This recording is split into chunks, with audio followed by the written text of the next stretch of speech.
And we are live. Hi. Wow. So a great big welcome to Meira Firon. It's great to have you on the show. I'm just going to say that this is the Children's Literature channel of the New Books Network. I'm Mel Rosenberg, your host.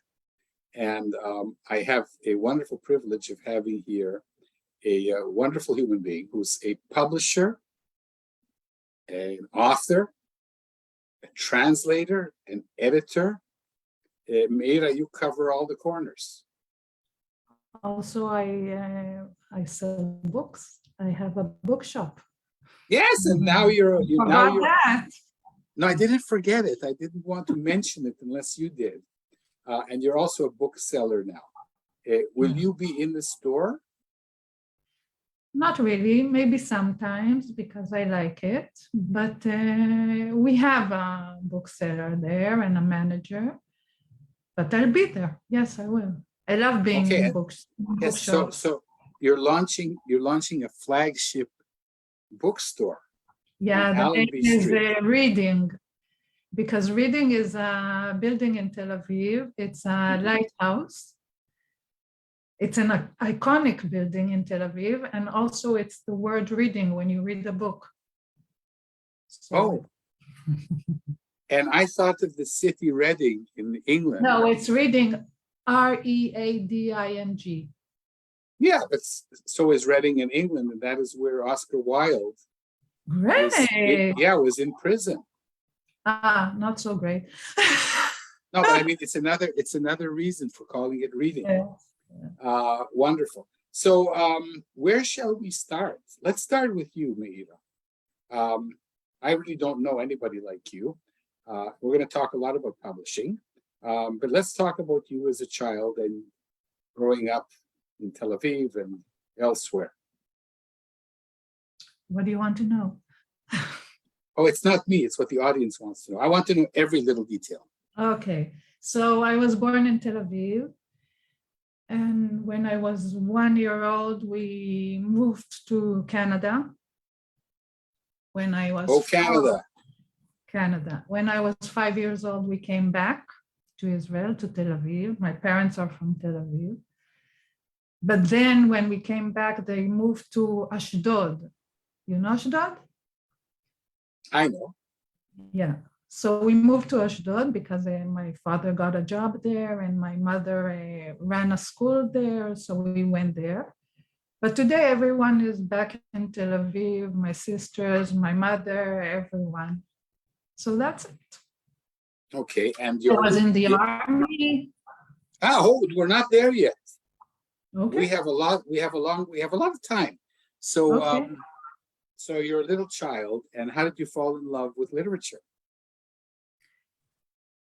I remember as my first book, maybe I'm wrong, but that's what I remember, Dr. Seuss. The one I loved was The Cat in the Hat. I still have the copy here with me. It's old and so I loved that book, and I loved books. My mother reads a lot. I came from a family, my grandfather was a writer. Yes, Suriel. Right. You know. How do you know? You read about me. Of course I did. Berger Suriel, yes. Menachem Berger Suriel. So Meira, I have a theory, and my theory is that people who write, and I think you're primarily an author, write to the child within them at a certain age. So how old is the child? How old is the child within you? Sometimes I'm 5, and sometimes I'm 8, 9. That's the range of the ages. I took a lot from my daughters, but I took a lot from the child I was, me and my sister. I write a lot about the sisters. And it's what? It's a common theme. It's a combination between my childhood and my daughter's childhood. And yes, brothers and sisters is a common theme in my writing. Did something happen to you when you were a child? As a sister? As a sister, as a daughter, as a 5-year-old, an 8-year-old? What do you mean happen? Well, we all get stuck at this age, and then we write for this. No, it was a great age, that's all. I still think it's a great age.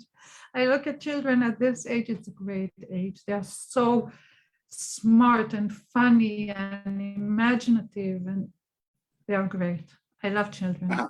So you're not trying to fix anything in your writing? No, never. This book is the proof. Okay, so that I'm getting to that book. This is a recent book of yours. Has it been translated into English yet? No. We have to work on that. One of my books was translated, but to Arabic. One of my first books. Your first book, yes, I also saw that. Yeah. Mumtaz. And that's a great honor because Arabic is a very special language for us in Israel. Yes, and very hard to translate at a 5-year-old level. Yeah. Because you have the street Arabic and the high Arabic, and yeah, but I didn't translate it. It's Professor Basharios. I don't know Arabic. No, I'm just saying it's a challenge to the translator to translate into Arabic. It's always a challenge to translate, always. Okay, so I would submit that in Arabic it's more difficult. Yeah. Because there's 2 separate languages, and the 5-year-olds don't speak the high language. Spoken Arabic and yeah. True. So your recent book is The Dress. Yes, it's a bold book. You want to say a few words about it, please? Yes. This is a book. It's about a boy that loves to wear dresses.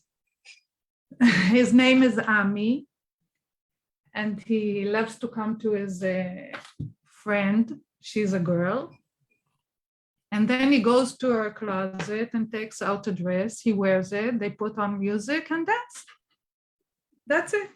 But okay, but there's no problem with the thing that he loves dresses. The problem is she doesn't want him to take the best dress. So they fight about the best dress. That's the problem in the book. Not the thing that he wants to wear dresses. That's okay, that's normal. That's why I told you I don't want to fix them. I like them the way they are, the kids. Okay, so this is like, it's not Meira reaching out for some distant memory in her childhood.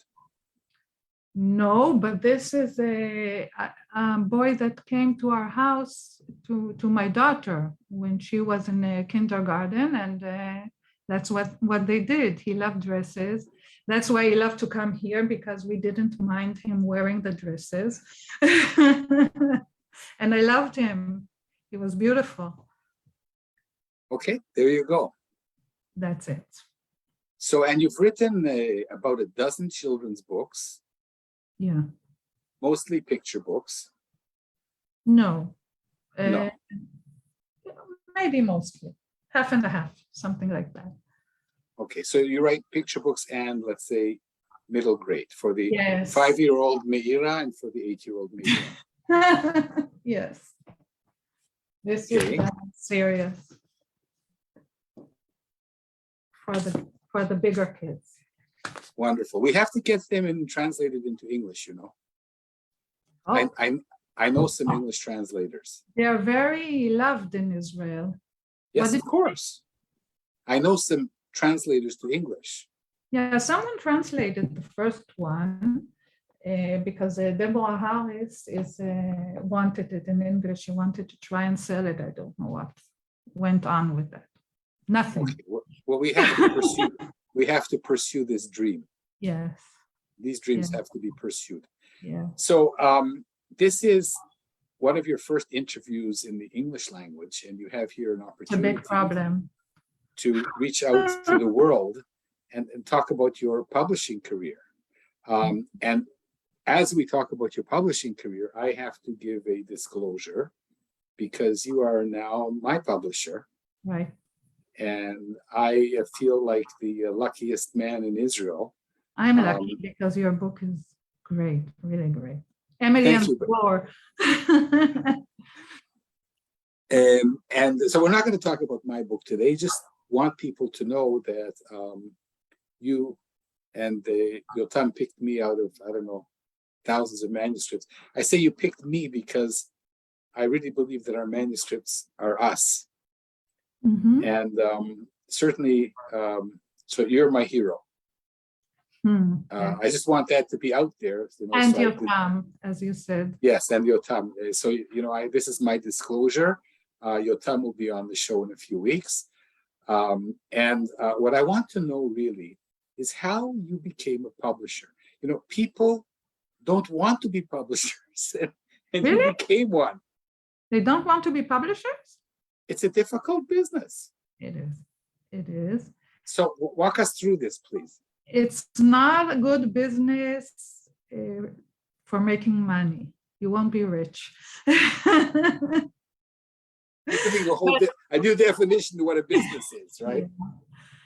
Yeah.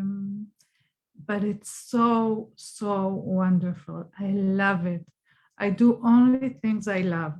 Now I do things I don't love because we opened the shop, so I clean and I do a lot of things I don't want to do. But publishing is great. It's really great. I write, I translate, I edit, I meet interesting people like you. It's great. But how did you get into it? When I finished university, I studied theater at the university. When I finished, I went to work in a publishing house because I always wanted to, I loved it. I always loved books. So I said, I'll try. I went to a publishing house. I worked there. And it started there. One day I said, I'm doing it by myself. I left the publishing house. You were at Eked. I was at Eked. Eked is a very elite publishing house for poets. And yeah, it was very, very prestige once, a lot of years ago, many years ago. So I worked there, and then I decided to do it by myself. There, the editor, which was a poet himself, a very important one. I don't know if you know him, Itamar Yoskest. Sure. Yeah, we studied him at school also, and he told me that I have a good sense of the language. And he's the one that told me I have to write and I have to translate and I have to do all those things. And it's thanks to him. So one day you said, you know what? I have nothing better to do. I'm going to establish a publishing house. Mm-hmm. It's Tuesday. It's boring. Tomorrow. I have time. It's Tuesday. I have time. Yes, establish a publishing house. So tomorrow, publishing house. Later, I'll go and buy a dress. Now I'll establish a publishing house. and you've become a top publishing house in Israel for children's literature, not just for picture books, which I like to focus on. Also for young adults. Yeah. Young adults, some middle grade. Middle grade, yes. All the ages. Okay. Yeah. And how many titles do you do a year? Between 10 to 15. Okay, that's not bad. Yeah, that's not bad. For Israel, it's a lot. For a small house. And so let's talk about your funnel, because I have a lot of writers here watching, and they want to know the process. The process? How do you, the process. What is the funnel? You send your script to the publishing house by mail. We read it. If we like it, we come back to you, and then we publish the book. We sign the contract. They don't have to pay. A lot of publishing houses today take payment. They don't have to pay. We pay everything. That's a very bad Israeli behavior. In America, you don't have to pay any traditional publishing house to have your manuscript looked at. That's because we are in a difficult problem here. Yeah. We're in a difficult problem everywhere. There's a lot of English, this a lot, but with the Hebrew language. We don't have a lot of readers in Hebrew. Yeah. So the industry is in a problem, but we don't charge for publishing the book. We believe in the old way, and that's how we do it. So, and also when a writer comes and with us, what did you want to ask me? No, I said, Yotam told me that you get between 1,000 and 2,000 manuscripts a year. Yeah, we get a lot. And you read them all. It's a lot, and it's a lot of work, yes, because you have to read them. There's nothing you can do. So you actually read thousands of manuscripts. Mostly Yotam. And Mostly, when something and when you think something is good, he gives it to me and asks my opinion. But he's the first. Okay, so Yotam Shwimmer is the editor. Yes, he reads everything, and then he brings things to you after they the best ones. Yes, the best ones, and then you discuss them. Yes. Okay, True. and he told me that of the 10 or 15 titles that you publish a year, many of them are authors that you've already worked with. Many of them are famous people. That doesn't leave too many openings for guys like me. It does, because we have authors that this is their first book, and then we stay with them. A lot of them, like we have you saw them at my place, Burilani and Tzipor Fromkin. You saw them when we had the party. Those are writers that published their first book in Tal-May, and then they became famous. So, yeah, okay, but this is about you. So you have several, so let's, in Israel, first of all, we don't have agents because usually writers do not get a serious advance, and there's nothing to get 15% they don't get it of. at all, or maybe they pay for producing the book, as we said before. Not in your house. No, never. It's important to say that. Mm-hmm. That you do not take money from writers, you only give them money. True. Okay. And so if you are lucky to be one of the very few among the thousands of manuscripts and to be published with Tal-May, then is the process, and what is the initial book run approximately? 3,000 copies. We print that's what you ask? We print 3,000 copies. That's it. And then maybe we'll have in Israel or in China? In Israel. In Israel. Wow. So this is a big difference. I want to recap. We don't have agents. We don't pay large advances. And unfortunately, most of the other publishers charge reading fees, which I think is terrible. And we have runs that are right. The 3,000 books, Meira, is not bad, because in the States, I'm guessing that initial runs can be 5,000 or 10,000. So 3,000 is not bad at all. Not bad at all, because our population is small. No, okay, but 3,000 is a lot of books, and we have a concentrated, focused marketing system.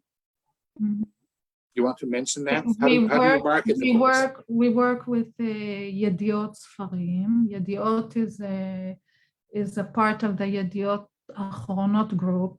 I don't know if the audience knows. Yeah, Yediot, it's the biggest paper in Israel. Yeah, and it's the biggest publishing house in Israel. Okay. But they don't own you. No, we are. No, they own half of us. Ah, really? They're partners. Yeah, They are partners. And so they do all the distribution and everything. And we work with them. Okay, Their but office. Because I thought that you were losing all the money. So they're losing half the money. Yeah, both of us are losing. It's better this way. I love your business ethic.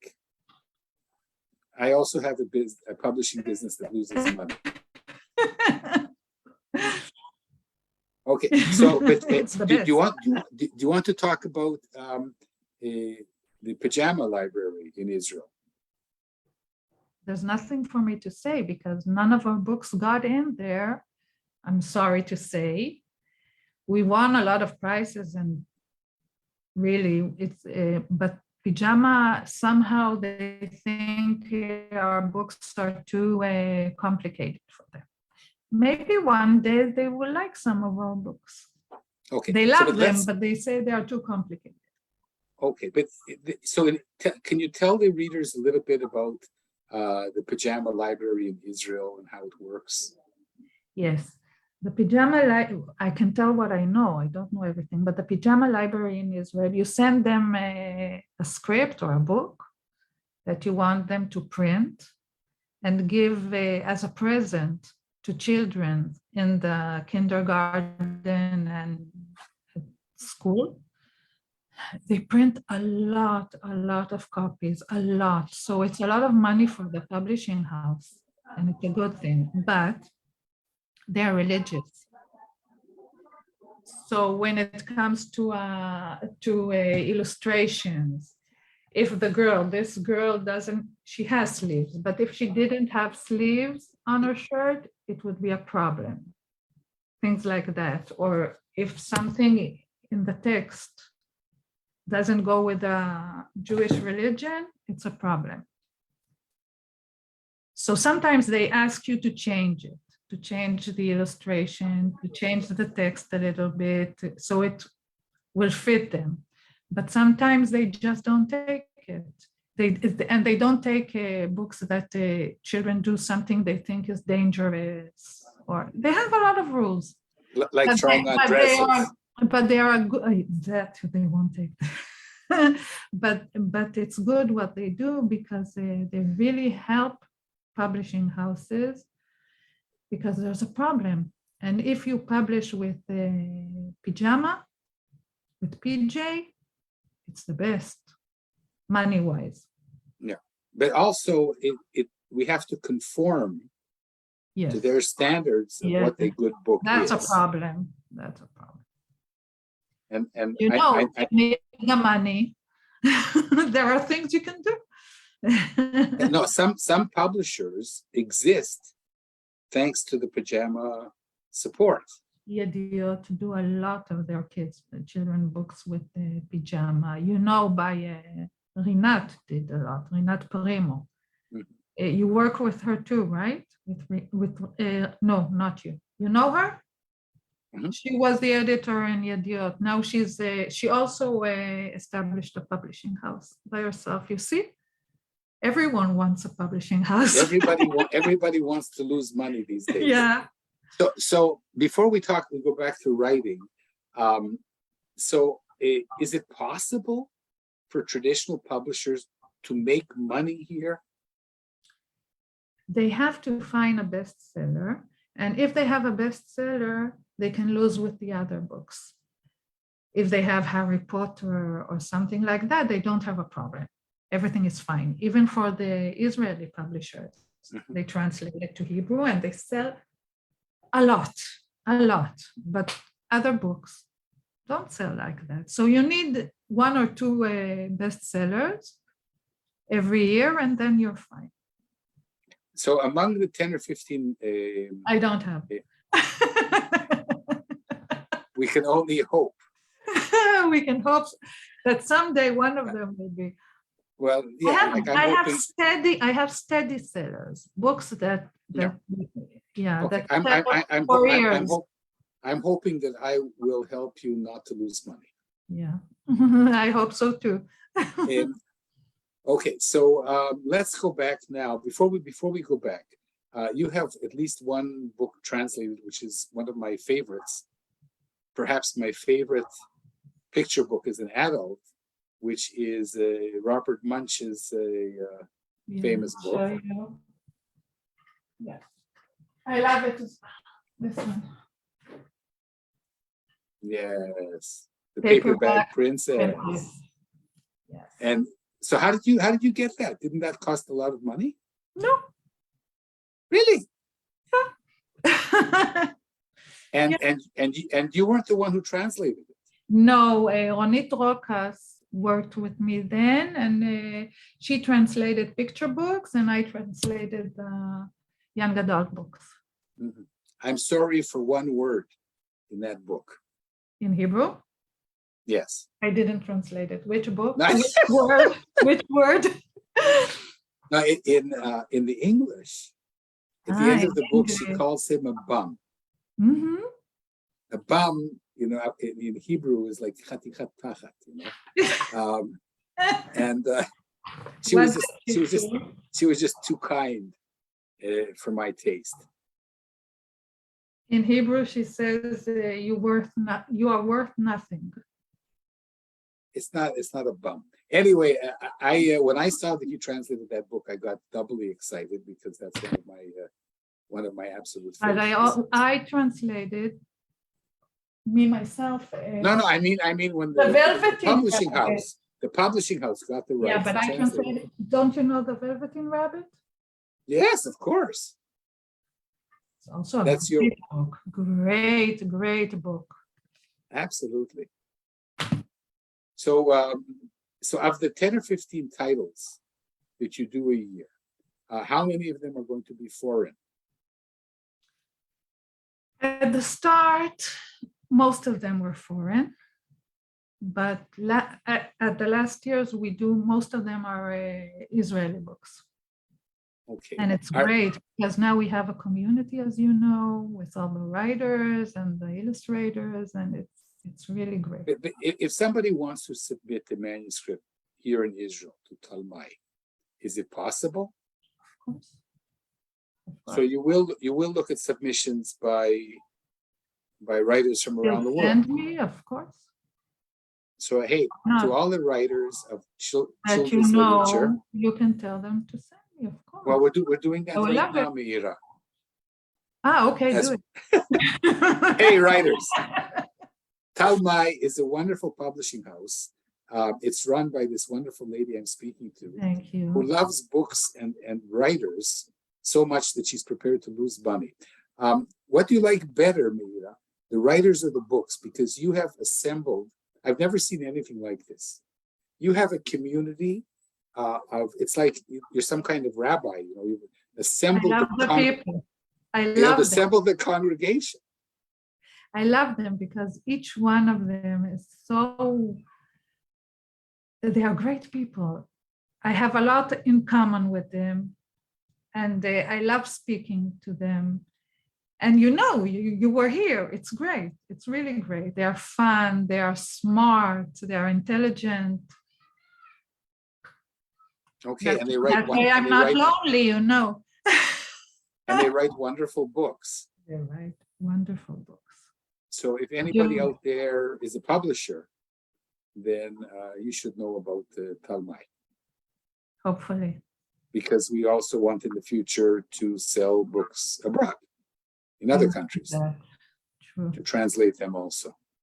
Yeah, that's a dream. Okay, so let's talk for a few minutes now about your writing career.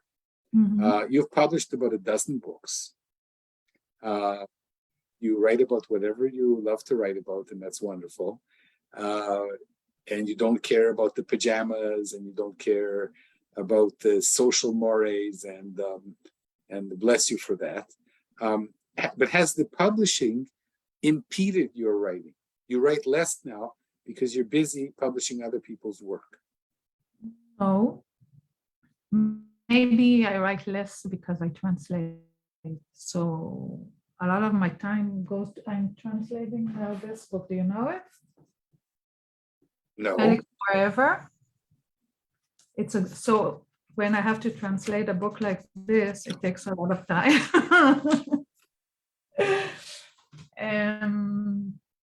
So that takes a lot of time, translation, yes. Yeah, but it's an excuse. And I love it. I love translating. What?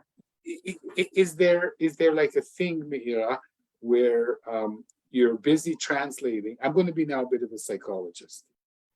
I don't know you that well, but everything I know about you is wonderful. My question is, sometimes in order not to write, we find other occupations. That's me. That's me. And Yotam sits on my head all the time. I want you to write. I want you to write. Once you told me about a girl and her name is Chesek. Why won't you write about her? I want all the time. He's great. He's great. He really he wants me to write. He gives me ideas. He does whatever he can so that I will write. And I don't. Yes. And but you know, one of the great things about having a publishing house is that once in a while you get to publish yourself. Not always. If I write something, you didn't want me to say the word, but if I write something shitty, we won't publish it. So Yotam, who is wonderful, and he's the, what is he's the editor-in-chief of Tal-May? What should we call him? Yes. Wonderful guy. He will tell you, Meira, this isn't so good? Of course. Of course. Okay. And it's good because that's the way it keeps me safe. I don't want to publish something that's not good. Everyone needs someone else to tell them. You can't see it by yourself. You have to have someone else from the outside to tell you, to read it and tell you. Sometimes you can fix it, but sometimes it's just not good. That's it. What can you do? Okay. So are you writing now? Are you working on a story about the girl named Chesek? No, now you sound like Yotam. No, I'm not writing now, no. Okay, I so know we'll I should because, what? I know we'll talk about that off stage. Yeah, yeah. So we're coming close to the end of this really wonderful I was interview. so afraid of this, and it passed so quickly. You're doing a terrific job, as I knew you would, and people should realize that for Israelis to be interviewed in English and to be on their toes is quite remarkable, and you're remarkable, and I'm happy and not surprised. So Meira, what is your, like, as an writer, publisher, editor, translator, bookseller, shop owner, and cleaner, what is your best advice to give to my audience of authors? I'm sure they don't need my advice. They are authors. No, but listen, if they want to write, if they are not authors yet, my best advice is to read a lot. My translating books, I started as a translator and I read a lot, but also translating books, it helps in writing because you really get to know the process from the inside, the writing process when you translate, because you get into every word and everything that goes on there. And it's even good for editors because they can see in the book, even if it's a published book, sometimes there are problems in the editing. It's too long. There are sections that are not supposed to be there. When you translate a book, you feel all the problems and all the good stuff. Okay. So translate, read, and write a lot, but I don't do that. I don't write a lot. You know, they say you have to get up every morning and write. That's the best advice, but I don't do it. Okay, but listen, you know, I've interviewed over 50 people in the industry, and I think you're the second a publisher that I'm interviewing, and the first who actually owns the publishing house, or half of it, which is just as good. So I'm special. And you are, and you want to tell me again, you look at a manuscript and you see if you fall in love with it, and you don't ask yourself, am I going to sell this? Is Pajama Library going to buy it? You don't ask that question. I ask that question, but then I forget about the question, because if I love a book, I love a book. That's it. I want to do it. And it's a problem. Yotam is the same. We are both the same. We publish books that we love. That's why our books are the best. They are fascinating and wonderful, and your group of authors is a community of wonderful people. Sure. And as I've explained, I'm now becoming part of it, and I'm happy to have you. Thank you, dear, and I feel really I might go to synagogue tonight and say thank you. I probably won't, but I'll. Is there anything else that we should know about you? So authors can query you. They can send, and we will add an email underneath the broadcast. Okay. And publishing houses who want to look at Israeli, a wonderful Israeli publisher. The best send them books material. are here. I'll send them if they'll want, if they'll ask. Okay. Are you also looking for illustrators, or you have enough wonderful illustrators? We have enough, but we are open to new ones if someone wants to try. So illustrators are also welcome to submit. Hello.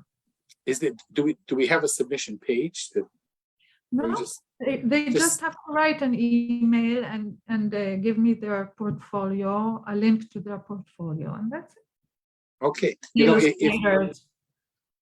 If enough people are listening to this, you're going to be. I'll have a lot of mails. Thousands of emails, because I can say this with some degree of certainty that the publishing world does not have anybody like you, or very few people like you. Thank you. And I really don't know what happened to me, but I'm so grateful to be a part of your wonderful endeavor. Thank you. You can count on me to come and sell books, clean the windows whenever you like. Okay.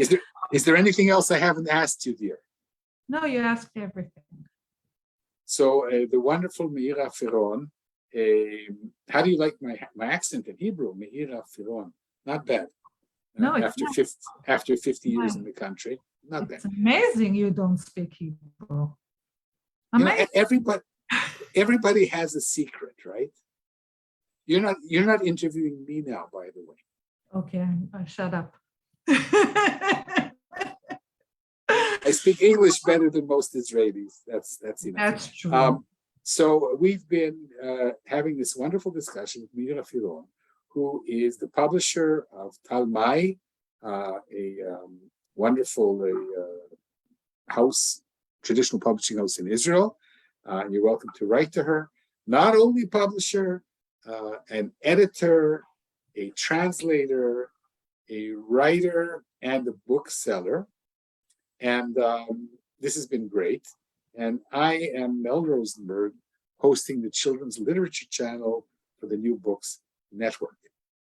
And this has been spectacular, and I will see you on Wednesday. You will. Thank you. Thank you very much. Bye. Bye. Bye. And we'll do one in Hebrew, and then you can torture me back. Okay. I will be happy to do it. I know you will. Thanks so much. Shana Tova to everybody. Shana Tova. Shana Tova. Bye.